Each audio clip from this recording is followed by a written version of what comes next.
very, very glad to have Branda back again.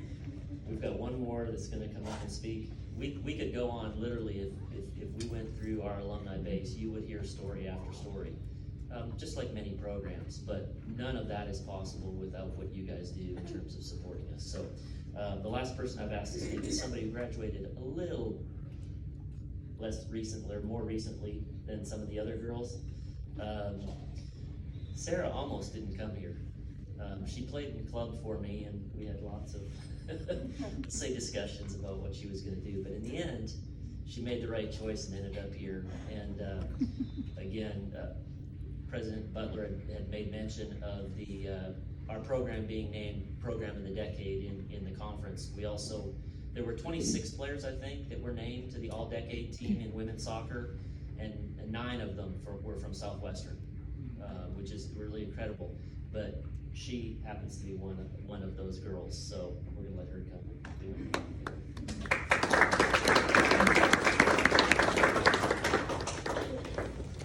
Hi y'all. I don't have a paper with a list. I'm not as organized yet. Hopefully that will come with some more age, you know. Just kidding. But yeah, this experience here, like Coach said, I almost didn't come. I was on Coach's club team, and it was rocky.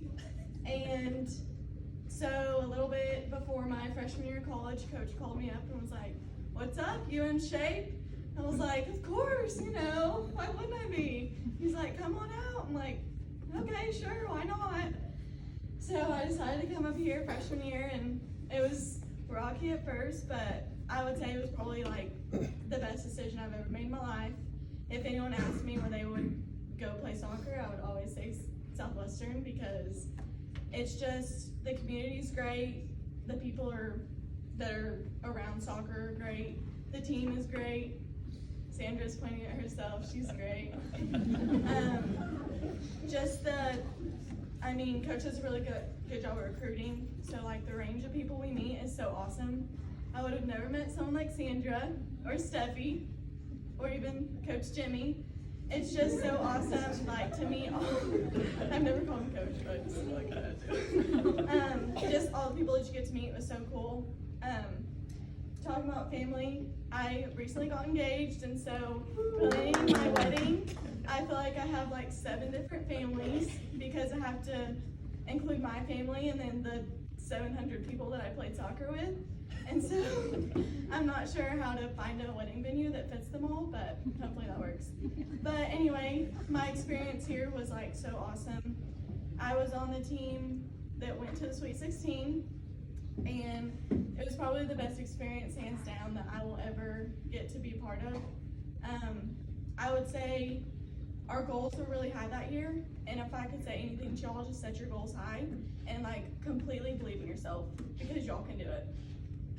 Okay, don't ever sell yourself short, because it was great, and I hope everyone gets to experience that someday. So, thank you.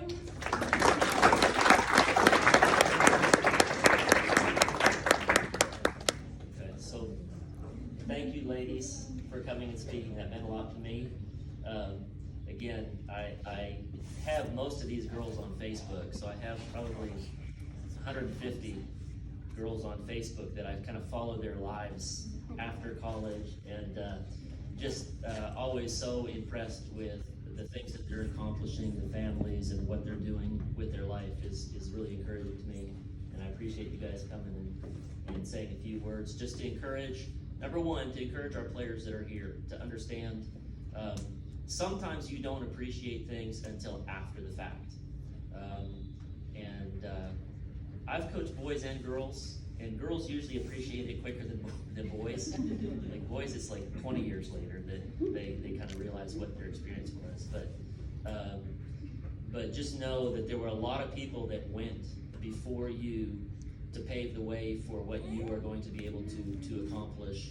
And because of what they accomplished, you need to believe in what you can accomplish, both on the soccer field, in the classroom, and then in life. And then obviously, secondly, the support. All of these girls, I think, kind of mentioned about the community of Weatherford, the family of Southwestern extends obviously way beyond these walls. I recruit all over the region. I can't tell you how many people I run into that either went to school here or had a family member in school here. And, you know, when I looked at this job 11 years ago, I've been here 11 years. The first thing I did was I started to talk to people that had gone to school here, because I wanted to know, like, is that a place where, if I'm recruiting girls to come to Southwestern, am I gonna feel good about that? Is it a good place? And most places, if you start asking, you're gonna get a little bit of a mixed review. You're gonna get some people that had good experience, some people that had bad. It's kind of how life works. But every single person that I talked to about Southwestern had good stories to tell.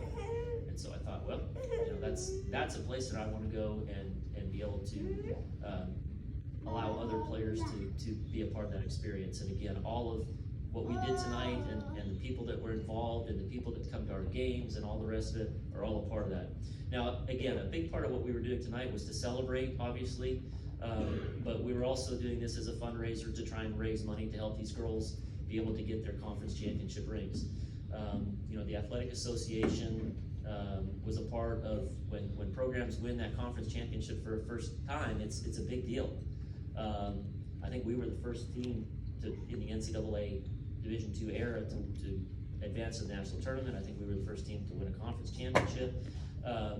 But it was special, you know, then basketball and volleyball and baseball and all these other sports are doing it. But, you know, they're quite expensive, although they're great memories, they're expensive. So after your first year, you kind of have to put it together. Well, this is our fourth year doing this. Fourth year, and hopefully there's going to be more, but we couldn't do it without people going ahead and donating, and obviously we've had a lot of people already done that. A lot of people have done that online. Some people have done that here tonight, but the number that I have, hopefully it's up to date from Kayla, the total number is just over $6,000 for all of the girls' rings. It's a fairly big group of girls, obviously. Was it just over $6,000, and as of tonight, we've got about $5,000 of that raised. So that is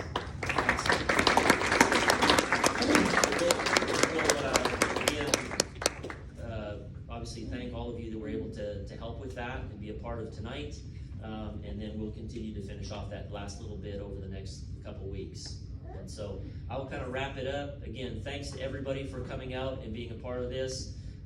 Obviously, our girls, we also have a potential recruit, Ashlyn, that's in there from Louisiana. So she picked a good day weather-wise to come visit. I don't know about tomorrow morning, but good day to visit campus and walk around, and also got to be a part of this. So again, thank you all very much. I think there's one more thing that needs to be said. That I say You are welcome at any time. Coach? 11 years ago, I got a phone call from Todd Thurman, and he said, I have like 50 applications for our soccer opening. Would you take a look at it? Most of you don't know, but a few years ago, I knew every soccer person in Oklahoma and many more. And I've probably known Mark Pearson longer than anybody in this room except for his wife, maybe. But anyway, I said, yes, let me look at them. I looked at them, and I said, there's only one application here that I would recommend. And I said, I put it on top of the stack. I said, the only problem is you'll never get him hired. He has a good job, he has things going. But anyway, that person was Mark Pearson. And it's a blessing, and I'm so thankful that Mark Pearson is here, because he is doing something fantastic. Thank you.